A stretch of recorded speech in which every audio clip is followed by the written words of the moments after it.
Welcome to Meet the Candidates on KOAL 107.3 FM and 750 AM. Also streaming live on our YouTube channel, KOAL's Castle Country Focus. Today, we'll be hearing from candidates for Carbon County Assessor, Democrat Robert Olson, and Republican Amy Schmidt-Peters. Let's go live to tonight's moderator, Aidan Mortensen, who is standing by at the Alumni Room on the campus of USU Eastern.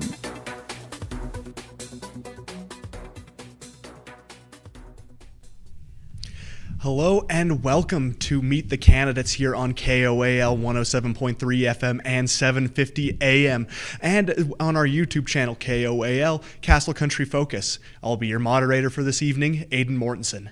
Tonight, we'll be meeting with candidates for Carbon County Assessor, Democrat Robert Olson and Republican Amy Schmidt-Peters. Over the next hour, they will be answering questions sent in by the public. If you want to be involved in future Meet the Candidate events, you can email us at election2024@koal.net. Again, that is election, not elections. Now, before we get started, I'd like to go over rules and format for the evening. Tonight's event is open to the public. We'd like to remind those in attendance that this is not a debate. So please refrain from cheering, booing, or anything else that may distract the candidates. We'd also ask at this time that you please silence your cell phone to, again, limit distractions. The format for tonight's event will be as follows. Outside of the initial introduction and closing questions, in which candidates will have 3 minutes to respond, each candidate will have 2 minutes to answer the question that has been emailed in. The order of who will answer first has been decided by a coin flip before we began. After the first has had their time to go, the other will have 2 minutes to answer as well. Following the initial 2-minute period, candidates will have an additional 60 seconds to respond or expand upon their answers, after which the second person to answer will also have an additional 60 seconds. We will follow this format throughout the evening. So, starting off with Bob, you will have 3 minutes to answer probably the easiest question of the evening. Please introduce yourself to the public. Well, thank you, Aidan, and thank you, Castle Country Radio, for sponsoring this event. I really do appreciate it. A little background about myself.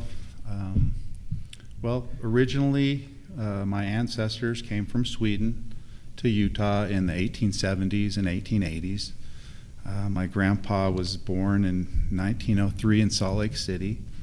A lot of the family settled in Brigham City.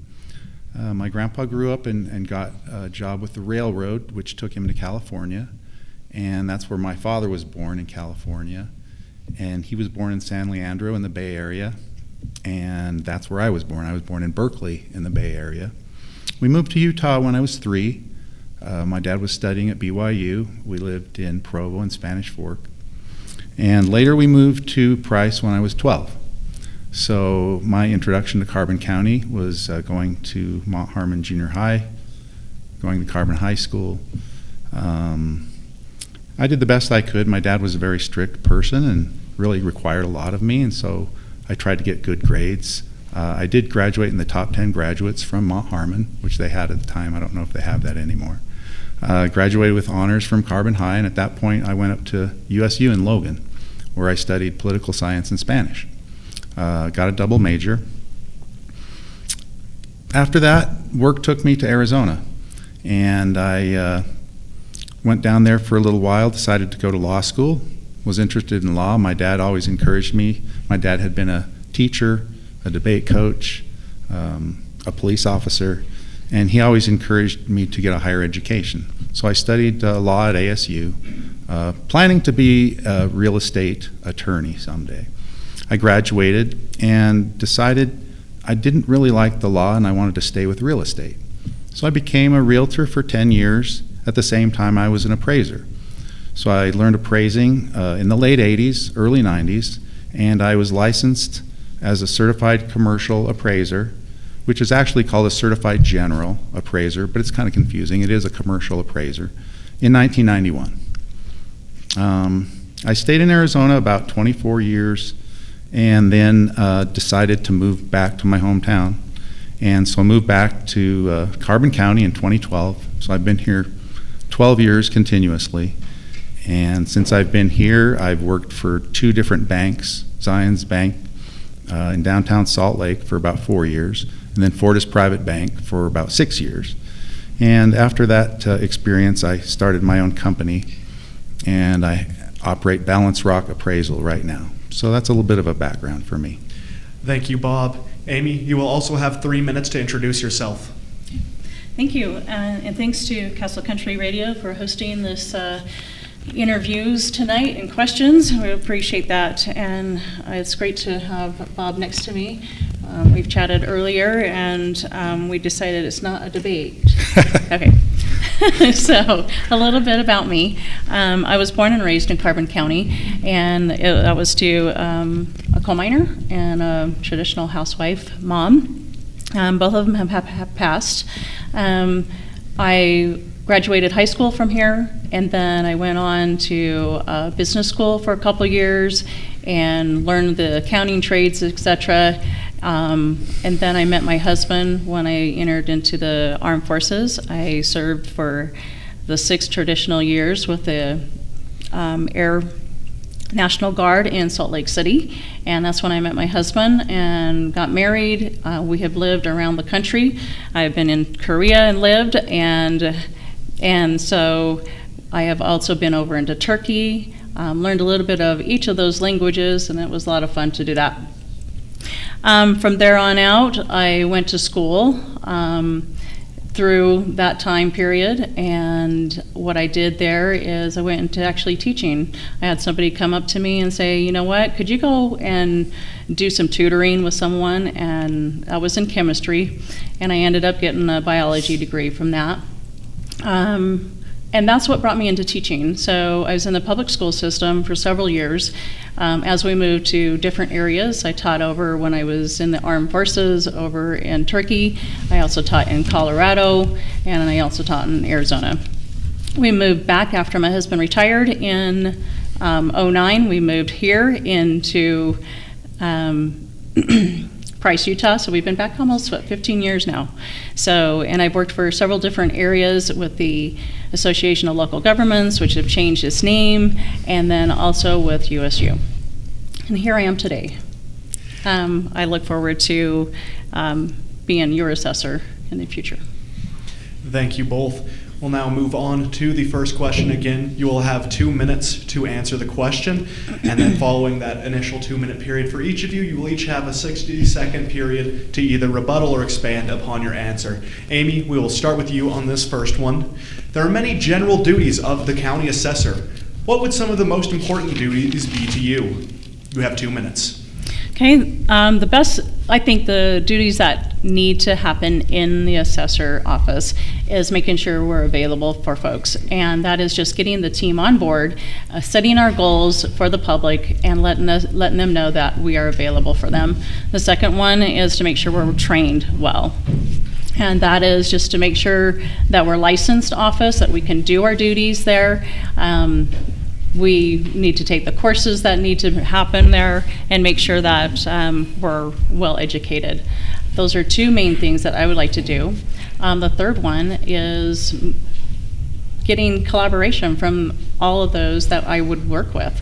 That involves the surveyor, the recorder, the treasurer, the commissioners, all of those that are there to work in concert with each other as we are serving the public. I believe that serving the public is the mainstay, the reason why I am running for this office. I've always been in some type of servitude type job, and this is one of those that I would like to continue doing.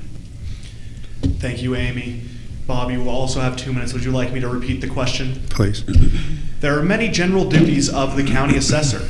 What would some of the most important duties be to you? You have 2 minutes. I think the most important duty is to assess fair and accurate property values to the parcels throughout the county. That seems to be the main issue that's been generated by all the dysfunction in the assessor's office over the past couple of years. People are unhappy because they look at it from a common sense standpoint and they don't understand their value. So they go to the assessor's office, and a lot of times in the past couple of years they haven't been getting straight answers on why the property is assessed for what it's assessed for. So secondly, the most important duty would be training my staff properly, which entails quite a few different things. The previous assessor's staff was trained well for quite a long time, quite a few years. And most of them, I think all of them, left within a year or year and a half of this last term. So the staff that's there now has been trained only over the last couple of years, and I don't believe, from what I've heard, that they have been trained properly. What I would do is teach them how to go out in the field. The two assessors that are coming in to help us, one of them's name is Kevin. Kevin told me that they don't leave the office. Well, you have to leave the office if there's an issue with the raw data. The size of the house is wrong, or somebody says, I don't have a basement, you're showing I have a basement. Then you have to schedule an appointment with the property owner and go out and actually look at the property, measure the property, figure out what you've got there, take pictures, determine the condition of the property, determine the quality of the property. So that would be the second most important duty, was training the staff. Thank you, Bob. Amy, you will have 60 seconds to either expand or respond if you would like it. Sure. I'll just expand on my answer, and going on the fair market assessments is very important there. As far as making sure those things are in place, you need to make sure the systems, which is the databases that are properly loaded with the right information, is there for you, because that's when you do inquiries into those ones. And I know it doesn't make a difference whether I tell you they're Coins and Puma databases that we're dealing with, and they have characteristics about those properties. And so if those are correctly done and correctly updated, then you'll be able to do the inquiries properly, and then you can get a good assessment on properties out there. Thank you, Amy. Bob, you will also have 60 seconds if you'd like it to expand or respond in your answer. Sure. I've been in communication with quite a few people over the past 6 to 8 months regarding what's been happening in the assessor's office. I've talked with all 3 county commissioners individually for a number of hours. I've talked with both assessors that have been coming into the county, Kevin Ewell from Utah County, who has 13 years experience as an assessor, and Jake Parkinson from Tooele County, who has 6.5 years as a deputy assessor and 4 years as assessor. So these 2 assessors have been coming into our county and being paid by our county to help out with some of the situations we have. And one of the situations is that many discounts were given without evidence. So if someone comes in and challenges their value in the Board of Equalization, the assessor has the right to discount the property, but there has to be a reason why. So that is important to go in and do that correctly. Thank you, Bob. We will now move on to our next question. Again, starting with you, Bob. What is your work history, and how do you think that has made you qualified for this position? You have 2 minutes. So my work history since I was 25 years old is I've been a full-time appraiser of real property. I've worked for government entities. I worked for the Resolution Trust Corporation in Phoenix, which was the asset disposition arm of the government after the savings and loan assets were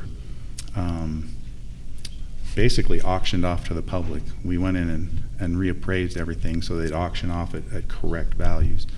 I've worked in the banking industry for 10 years. Like I said, I worked at Zion's headquarters in Salt Lake City for 4 years as the residential appraisal manager of Idaho and Utah. So my job was to monitor the work of 140 appraisers. Any issues that came before the bank I had to deal with as far as residential, and I also did commercial reviews there.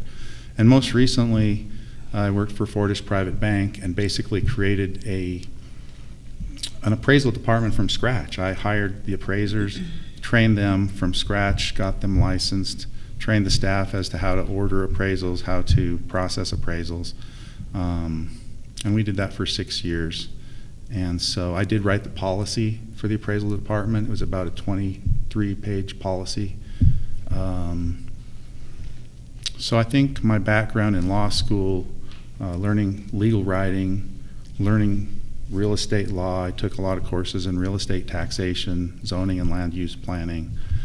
I really wanted to be the most knowledgeable real estate professional out there because it's a complex area. Real estate is super complex. So I think that history really serves me well in this office. Thank you, Bob. Amy, same question for you. Would you like me to repeat it? Sure. What is your work history, and how do you think that has made you qualified for this position? You have 2 minutes. Thank you. So my work history, as I said in my introduction a little bit, is I've been serving the public ever since I've been out in the workforce. One of them is with the armed forces, prior military, and then serving in the public school system that is always serving others. As I came here and worked for the association, I did a lot of planning with the 4 counties, and I worked with leadership, so I brought people together. We made plans. I wrote several plans for the counties, from communications to transportation and economic. So other work history I've had, one of my very first jobs was reconciling books, business accounts, and that is where I get a lot of my financial background, making sure things are assessed properly, reconciling from people making payments into they don't know what they're paying for, but they're making payments, or they're not making payments, and you're trying to see what they actually owe. You can get pretty tangled with those things. The other thing is I'm passionate about learning. I do hold a doctorate degree in leadership, and that right there is a qualification. When I got into this, I looked and I said, am I qualified to be an assessor? And that's why I put in for this candidacy. So once I did that, I started looking up codes, Utah codes. What do you have to do to be an assessor? What is the assessing job? And it just mingles well with me because I can do well with figures, and one of the main things is leading in the office. So thank you for the question. Thank you, Amy. Bob, you'll have 60 seconds to expand on your answer if you would like it. Yeah, I'll take it. Like I say, I've been working over 30 years. I just kind of rehearsed the last 20. Before that, how I got started in it was as a commercial researcher for a small appraisal company in Mesa, Arizona, when I was 25. And I just did basic research. We would look up sales for the 2 commercial appraisers, Norm Watkins and Belden Naylor.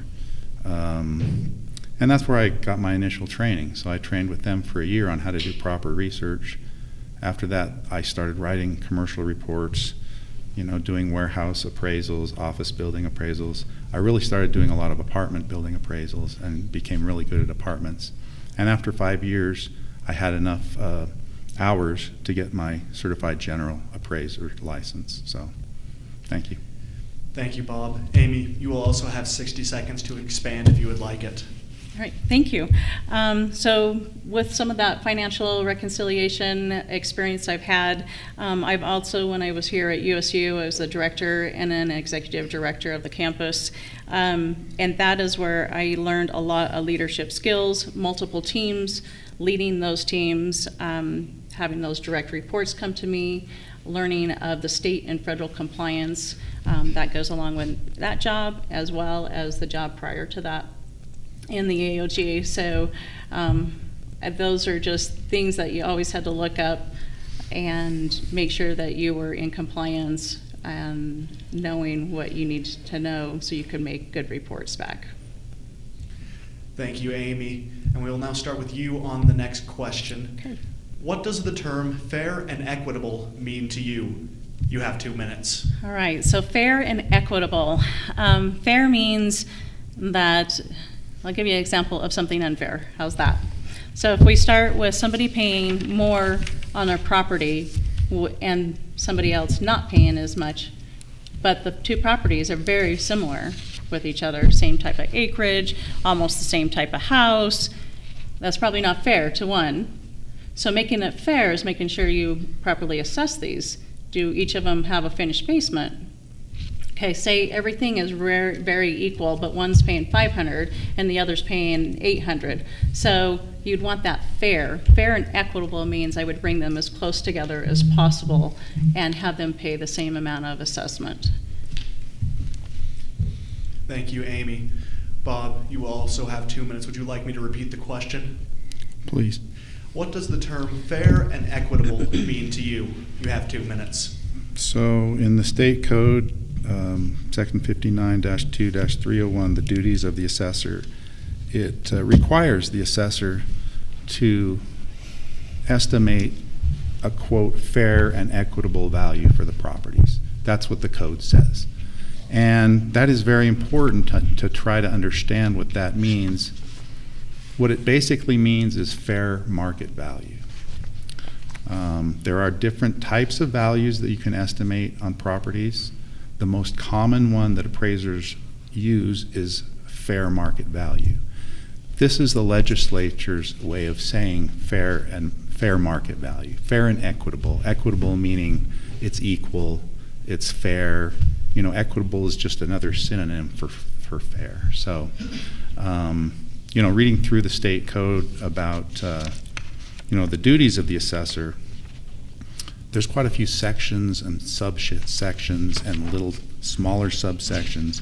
The way the legislature writes the code is very confusing. I've read through it. I'm going to have to study it a lot more, but that is where that term comes from, fair and equitable. So, as Amy said, we want to be fair. We want to have someone that could actually put that property up for sale and sell it for at, you know, or below what we're assessing it for. Because say their house is actually worth $250,000 and for some reason the assessor makes a mistake and assigns it a value of $500,000, then they're going to pay too much property taxes because it's overassessed. And unfortunately, that's what has happened in this county.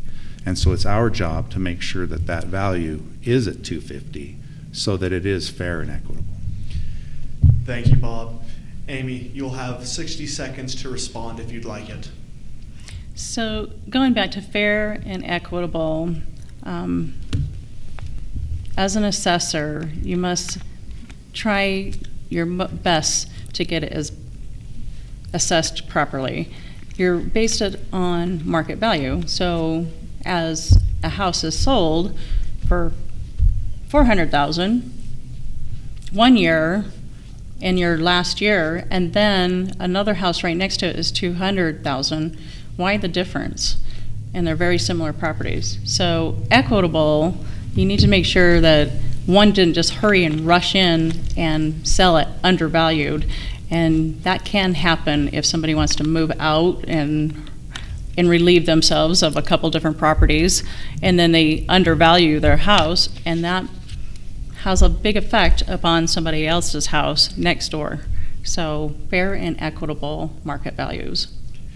Thank you so much, Amy. Bob, you will also have 60 seconds to expand on your answer if you would like it. Yes. Amy brings up a good point. So not all sales are market sales. Not all sales are arm's length sales. So an arm's length sale is part of the definition of market value that we put in every appraisal, and it has to be a fair sale without duress, arm's length.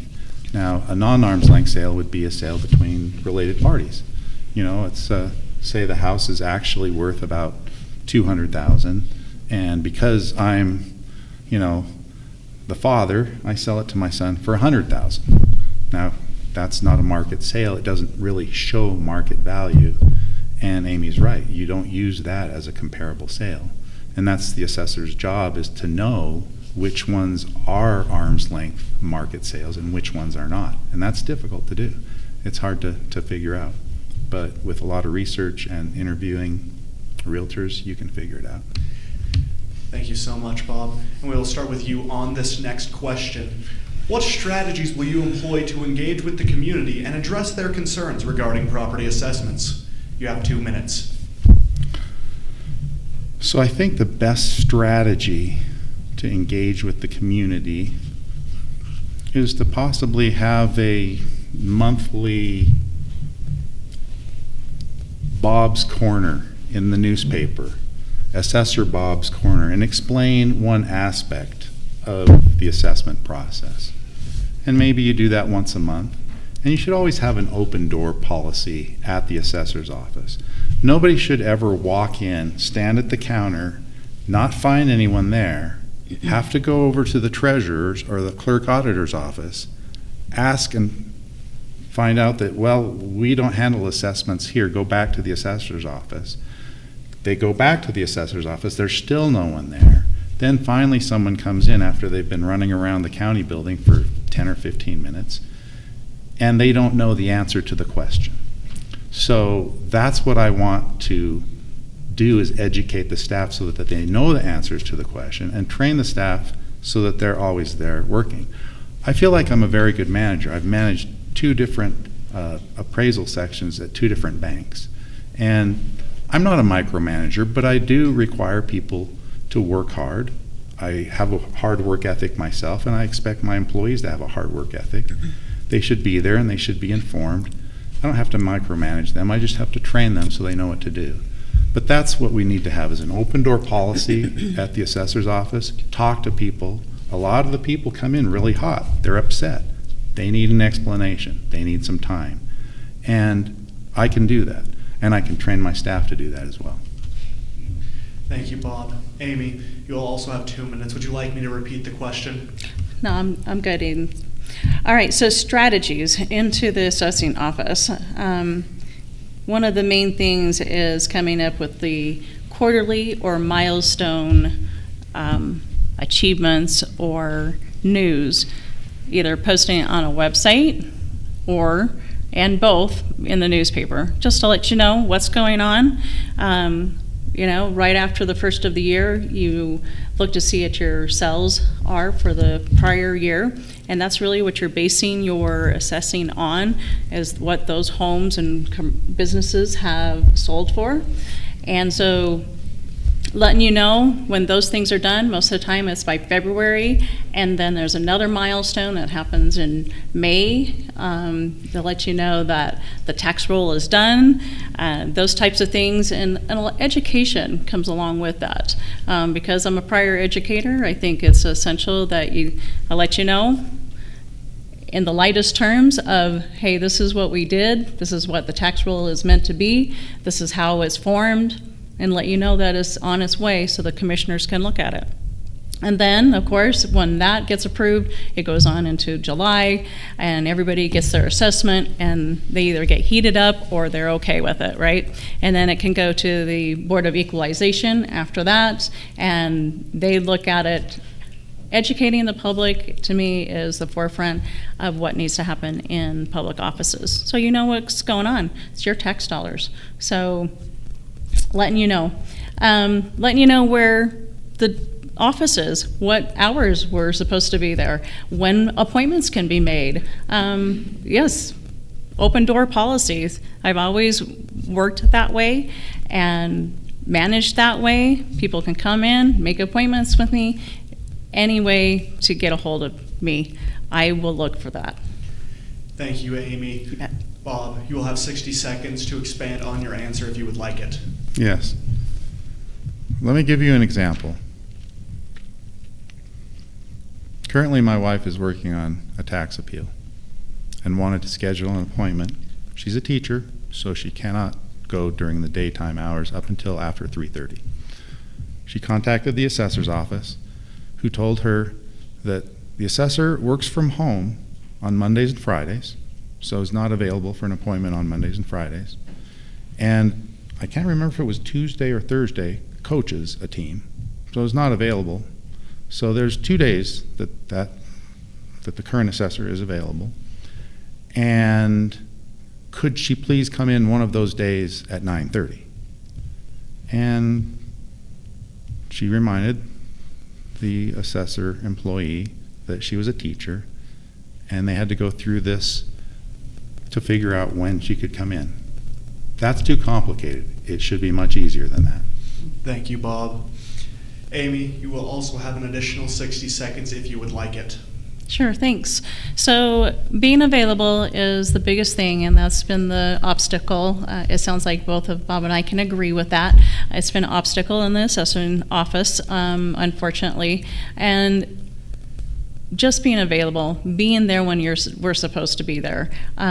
Things that come our way, if you guys, you come into my office and you have a question for me and I don't know, I'm going to research it. I've done dissertations, I've done lots of reports, and I look that kind of information up. And so if I don't know that answer for you, I'm going to help get that answer for you.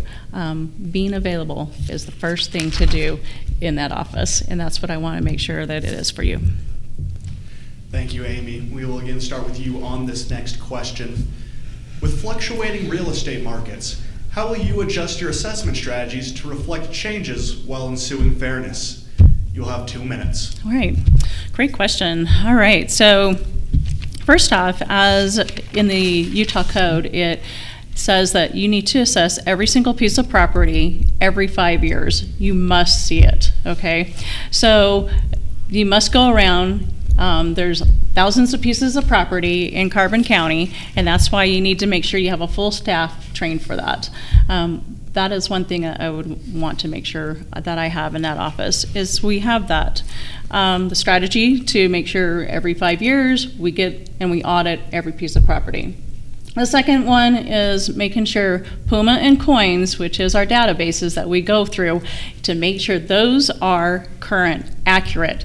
If you have property in an area that is up and down in current real estate values, you need to go in and see what's going on there. Why is all these guys rushing out and selling their home? Is there something that smells bad in that neighborhood or what? So you need to make sure that all those homes in there, if they're in that particular neighborhood, are they rated about the same? So fluctuating real estate properties is something that we're really going to have to deal with, because right now we're in an inflated real estate way, but people are still buying, okay? What's going to happen after this year election? Who knows what's going to go on? But for me, I want to make sure that if we see property going up and down, that we go in and make sure they get adjusted properly. Thank you, Amy. Good. Bob, you will also have 2 minutes. Would you like me to repeat the question? Yes, please.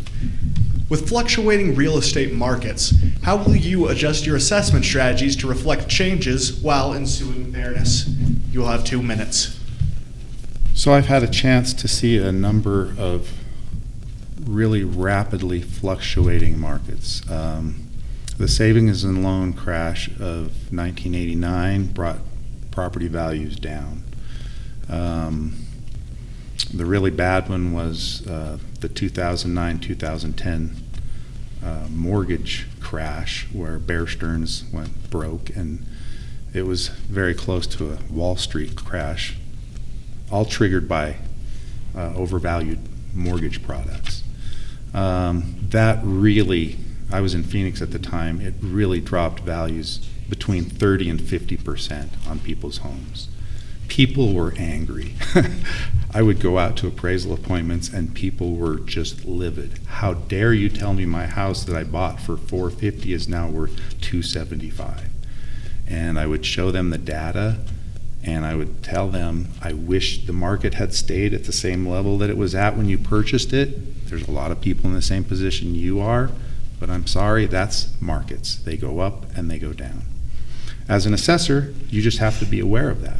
I've seen 2 or 3 cycles, and property values generally go up over the long run. That's what most of us were taught as kids, that real estate's a good investment. Not many of us were taught that there's little blips where it does go down, but then it recovers. So we have to track that, and the best way to track it is on the MLS system. I can generate a graph that shows exactly what the appreciation has been in a certain market area, whether it's Helper or Price or Spring Glen, over the past year, over the past 2 years. You can plot that out and prove it. I've used that, I've given that data to many citizens in the county to help out with their tax appeals. So we can track that, and we can actually make adjustments to the assessments based on what's happening. Thank you, Bob. Amy, you'll have 60 seconds to respond if you'd like it. Okay, great, thank you. So just to elaborate a little bit more is making sure we review those every 5 years, and you're continually doing that. You're taking houses and commercial property and making sure you're reviewing those every year on a cyclical basis. And so as you do that, you also you're looking at the market value as it comes in each year, because it's based on that last year.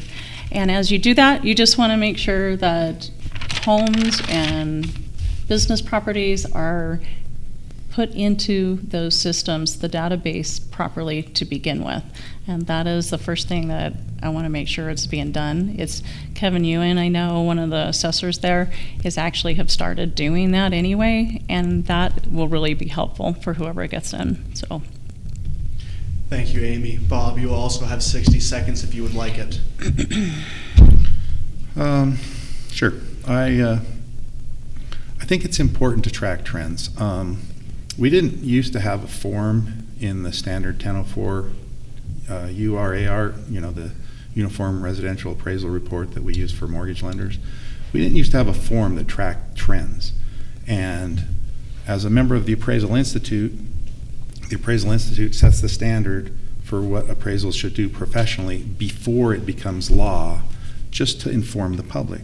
So we'd been doing market trend data for years before I think they started requiring it in around 2010 or so, an extra form that was the market trend data form. But it's fairly easy to plot market trends and see when things are going up and see when things are going down. There are some rapid shifts in real estate, but usually it's a slow trend that takes a number of months or even years to develop. So you can track it and make adjustments for it as the assessor. Thank you, Bob. We'll start with you again on this next question. What measures will you take to ensure transparency and accountability in the assessment process? You have 2 minutes. So this seems to be an issue in the Carbon County Assessor's Office that has been talked about and reported on in the newspaper, in the media for the last 2 or 3 years, the lack of transparency.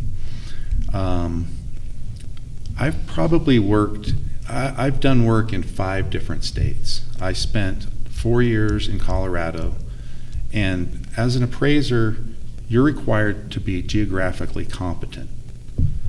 So you have to study that market before you do an appraisal. You can't just jump in there.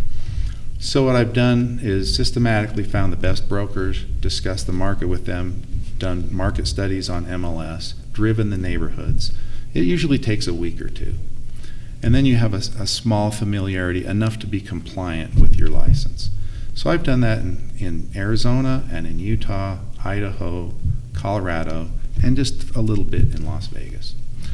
So in all those markets, there's assessors. I don't even know how many counties I've worked in, and I've never run into issues like this.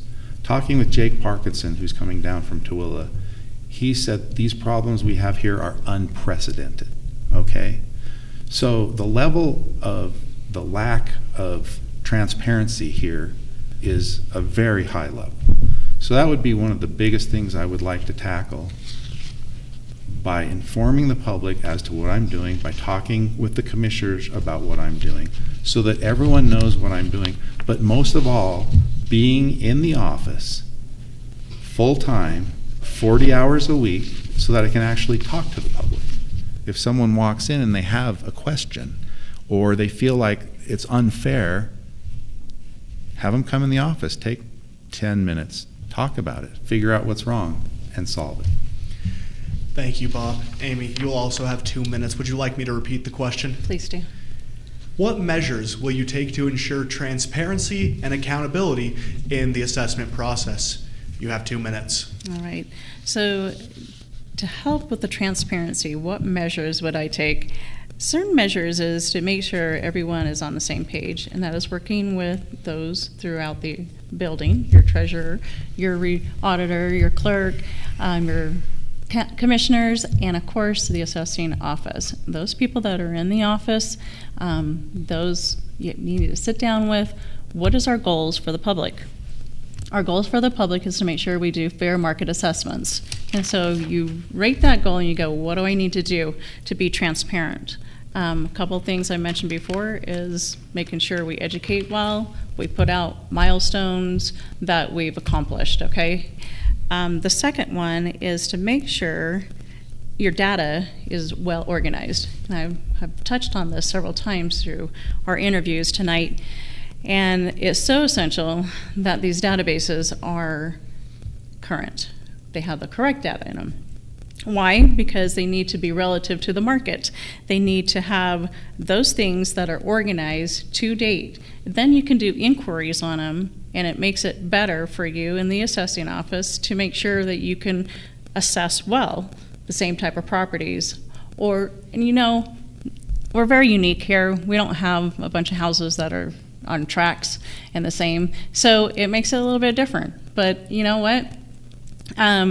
You do also have houses that are very similar, 3-bedroom, 4-bedroom, etc., basements, lots of people with basements out there.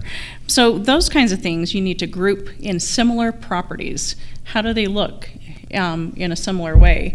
And so those are things that you can value, or put a value on, rather, and give a proper, fair assessment. Being transparent with these measures is just letting you know, hey, this is what the group is doing in the assessing office. Thanks so much. Okay.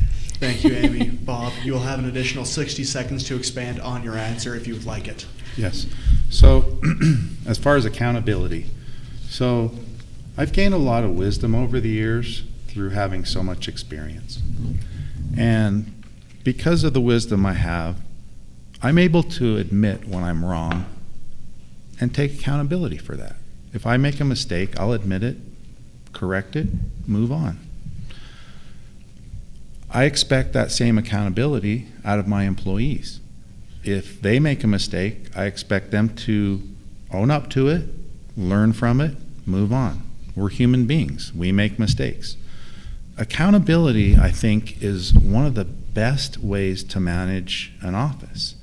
With the employees that I will have, right now there are 4, I believe, accountability will be paramount because you're going to be making assignments, they're going to have deadlines, and if they don't make the deadlines, then there's going to be accountability. The true accountability is if the assessment roll is not produced by May 22nd. Thank you, Bob. Amy, you'll also have an additional 60 seconds if you'd like it. Just going back to being transparent in that office is it comes with communication. I believe heavily in communicating with others about what your plans are, what you are going to do, what you've accomplished. Those are paramount, and I think in a team setting, you collaborate that same thing because we're serving you, the public, and that to me is paramount, that we take care of the public. And so taking measures to do that, and then holding ourselves accountable that we are transparent to you. Thank you, Amy. We'll again start with you on this next question. With the assessor's office being so surrounded in controversy in recent years, what are your plans to make the office run smoothly and rebuild public trust within that office? You have 2 minutes. Okay, thank you. Great question. I'm going to go over some of the things that I've talked about this evening because the majority of them are making sure that we can run a smooth assessing office and that we can be held accountable in that office because we should hold ourselves accountable, right? So with that, one of them is making sure we have a well-trained office. Just going in, sitting down with the folks there, making sure, hey, what's your goal? What do you want to accomplish? I'm a person that mentors, and I like to coach others, and I help them reach their potential. So if they want to get their assessing license, they want to get it, be an expert in Greenbelt, whatever it might be, I want to help them give that and give those resources to them. So that's one thing, is making sure we have a well-educated office. The second one is communicating to the public. Where are we at? What are those milestones that we're accomplishing? How can I help you understand your property tax better? How do we value your property tax? Those are essential so that you know. Come into the office, have an appointment, or walk-ins, letting you know those times are available to you. I think it's essential that, one is education, two, communication, and then three, that transparency comes along with it. So transparency, letting you know all those things, it helps us run a nice, smooth office. Being well educated, being able to communicate to you, and then, of course, being transparent with you. Because if we don't know the answer, we're going to try and we're going to get it, and we're going to help you understand your property taxes. Thank you, Amy. You bet. Bob, you will also have 2 minutes. Would you like me to repeat the question? Yes, please. With the assessor's office being so surrounded in controversy in recent years, what are your plans to make the office run smoothly and rebuild public trust in the office? You have 2 minutes. Thank you, Aiden. So I have 4 things I want to do as part of my platform, and that's one of them, is to restore professionalism and confidence in the office of the assessor. And how I will do that is, number 1, I will train the employees properly. That is, I think, the most important thing I can do, because they will be interfacing with the public as much or more as I am. Now, how will I do that? Well, first of all, I'm going to require them to take classes. Second of all, I'm going to require them to learn how to inspect a property in the field accurately. And third, I'm going to require them to set a goal for becoming licensed. Now, Kevin has told me, Kevin Ewell from Utah County, one of the assessors helping us out, has told me that the most important thing you can do is train your staff properly. And the best way to do that is to hire staff that's already licensed. I don't know how many of the current staff will be acceptable as employees until I'm able to interview each of them, should I be elected. At that point, I'll be able to determine whether we can keep the entire staff or some of the staff, or if we have to start over and find appraisers out there who want to come in and help us out. Second, I will provide fair and accurate assessments. So Gillen did something called factoring, which is what you're supposed to do is 100% modeling every year. He modeled about 20% of the properties and factored the rest of them. I'm going to do it the proper way, which is required by law, and I'm going to save the county over $100,000 a year by doing the Board of Equalization process myself. Thank you, Bob. Amy, you will have an additional 60 seconds if you would like it. Sure. So just making sure that we have a smooth running office from what it has been is just educating, communicating, and being transparent with your folks. So, and that is with the public, being that way with them, and that way you just have a better place to run. I've ran teams, I've directed teams, I've collaborated with other teams, and I think it's so essential that you come together and help each other out. That is one of the biggest things, is to help other people succeed. If you can help that and have that mindset, and I feel that is what the assessing office needs. Yes, it does need proper assessing, and you can do that when you get people on board and on the same page. Thank you so much, Amy. Bob, you will also have an additional 60 seconds if you would like it. Yes, thank you. So in order to get my staff licensed, those who are not licensed, just so you know how appraising is set up under the law, there are 4 levels of being licensed. The first is as a trainee, which really, I think it requires a minimum of number of hours. I think we have 2 trainees in the office right now. The only licensed person in the office right now is Gillen Bishop. None of the other people are licensed. There are 3 levels of licensing, and Gillen is the lowest level. He's a licensed residential, which allows him to appraise properties up to $1 million. The middle level, just above what he is certified residential, which allows the residential appraiser to appraise any property regardless of value, up to whatever, 20, 30 million. Up in Park City, the bigger homes up there. And the top level is the certified general appraiser, which is what I am, that allows you to do commercial and residential and farmland, any parcel. Thanks. Thank you, Bob. Building off our last question again, Bob, we will start with you on this. One aspect of the assessor's office is the training and management of its employees. What leadership strategies and styles would you employ if elected to keep the office running smoothly? You have 2 minutes. So I've kind of touched on that already a little bit. The leadership strategy that I would employ is I would require, the three things I've already discussed. I would require my employees to take classes. I would take them out in the field and teach them how to inspect properties, how to determine condition, how to determine, what repairs need to be made, the type of property. One of the problems in the assessor's office now is they have a tough time determining the condition because there are 3 or 4 different versions of the chart. There's only really like 6 condition types. You can expand that and make it super complicated and have like 12 different versions of condition, which is what has happened there now. So you have half the employees using one scale and half the employees using another scale, and it's completely confusing. You need to have one scale, and they need to know how to apply it in the field. So that if someone calls up and says, hey, you say my house is 2,800 square feet, it's not. It's only 1,200 square feet. It's wrong. I need somebody to look at it. Then any of them should be able to go out there, measure it, take pictures, put a drawing, and figure it out. So that's important, being able to inspect in the field. And the licensing, setting a goal. The classes aren't just for their knowledge. They need to become licensed so that they can actually participate in the appraisal process themselves. Thank you, Bob. Amy, would you like me to repeat the question? Will you please? One aspect of the assessor's office is the training and management of its employees.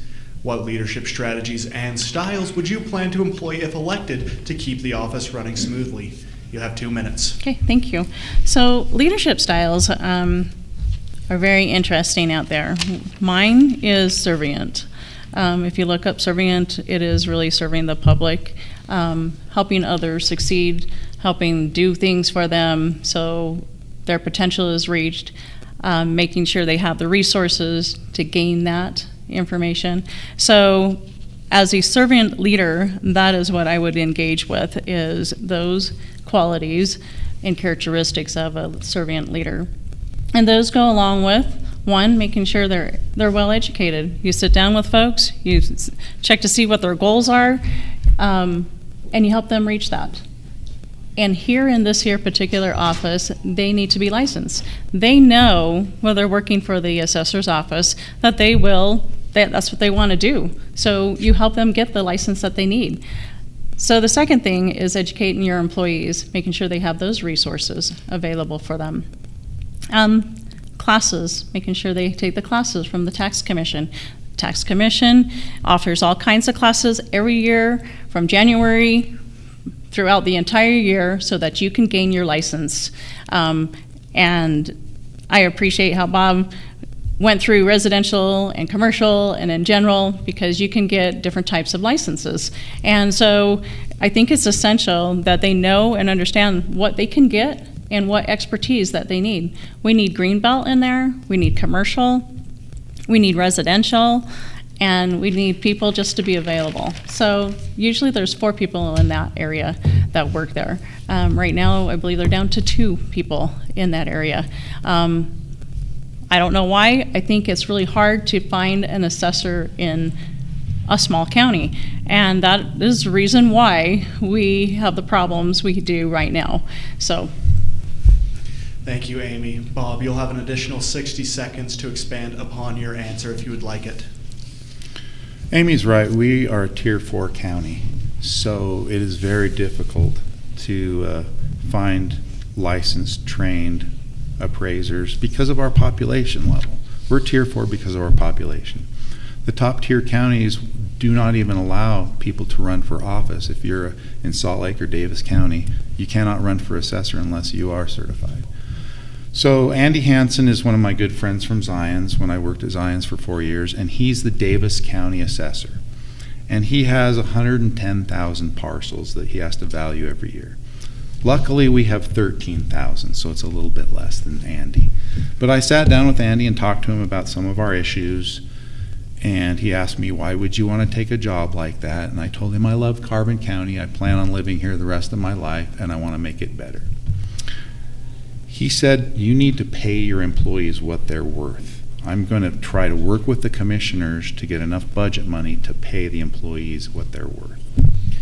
Thank you, Bob. Amy, you will also have an additional 60 seconds if you would like it. All right, so we're still on leadership, is that right? All right. So just making sure that folks that are want to come in and work for you, that's the biggest thing, and helping them be successful. That will help the public, us serve the public so much better if we enjoy what we're doing, if we're well qualified to do it, and that's what we should do, is make sure that is what we can do wrapped around that way, but making sure that we're able to do that for the public. I think that's essential. Thank you, Amy. Now, before we get to the last question of the night, I would like to take the time to thank the campus of USU Eastern for letting us use their wonderful facilities here tonight. And I'd also like to extend a thanks to both Amy and Bob for taking the time for what has been a very enlightening evening and an enlightening discussion on the assessor's office. So thank you both for taking the time out. Now, again, for this final question, you will each have 3 minutes to answer initially, and you will also have the 1 minute rebuttal period at the end. And again, this question is going to be pretty simple. Why should the residents of Carbon County vote for you as their next assessor? Amy, we'll start with you on this one, and you will have 3 minutes. All right. Well, Carbon County, I want to serve you. I was born and raised here, and I think it is a great area to be in, and it's a beautiful county. People love having a small town feel. And that is one reason I think a lot of us live here. And we know that when we drive over the mountain, it's crazy, and then you come back and you're like, oh, you have this breath of fresh air. But I'll tell you what, I want to serve you in the assessing office. I'm qualified to do so, and I want to give you the transparency, fair market values, the education, and that where your money is going. So I want to serve that way. I've served my whole life. Basically, I'm not going to say like I was 18 and younger, but all my working and professional life, I have served the public in some way or another, and I think that's one reason I wanted to come and do this. I seen a mess. I'm a natural fixer, so that is something I just always wanted. I'll put in for it because it needs to be fixed, and then serving the public is just a bonus on top of that. So Carbon County, I ask for your consideration and a humble vote if you would like to give that to me. And if you have any further questions, please let me know. I'm available. My information is out there. You can call me at 435-938-8168. You can email me as well. It's vote for Amy Schmidt-Peters at gmail.com. So I do look forward to. I feel the residents should vote for me as their next assessor because I'm the best person for the job. I feel I'm the best person for the job based on my past experience, my understanding of real estate, my understanding of markets, my understanding of how the appraisal function works. I'm a great communicator. I'm a better writer than I am speaker. I write pretty good. I was given awards in law school for some of my briefs. I feel like communication is important. I think that's kind of what's been lacking in the assessor's office. Communicating with the public is kind of the key to helping them regain confidence in the office. If someone comes in, and I've met with a bunch of people helping them with their tax appeals, and they are so upset. After 15 or 20 minutes of explaining what's going on, they're not upset anymore. They understand. And understanding is what we're trying to achieve. That's part of transparency. So in closing, I think the truth is I'm the only qualified candidate because I'm a certified general appraiser, which means I'm licensed to appraise both residential and commercial properties. I've been licensed for over 30 years. I've also built an appraisal department at Fortis Private Bank completely from scratch. My opponent is very intelligent and very educated, but I do not believe she's qualified, and here's why. She does not have an appraisal license or certification, so she cannot legally train the office staff. Only certified appraisers can train office staff to become certified or licensed under the law. As far as I know, she's never appraised a single property, so how will she be able to assess 13,000 parcels in our county every year? Nobody can just walk in and do this job. It takes a lot of hard work and experience, and this job affects every property owner in the county. Speaking of hard work, everywhere I've worked, I've been regarded as an important, highly valued employee. If you want to read my former employer testimonials, they're on my website at www.olsonforassessor.com. I've appraised over 7,000 properties during my career, and many of them have been multi-million-dollar homes. I've attended and passed over 83 real estate and banking classes and have a law degree with a real estate emphasis. My opponent has said before that she has 3 years to get her appraisal license, which is true. Do we really want to have someone doing on-the-job training when our county is struggling already in the assessor's office?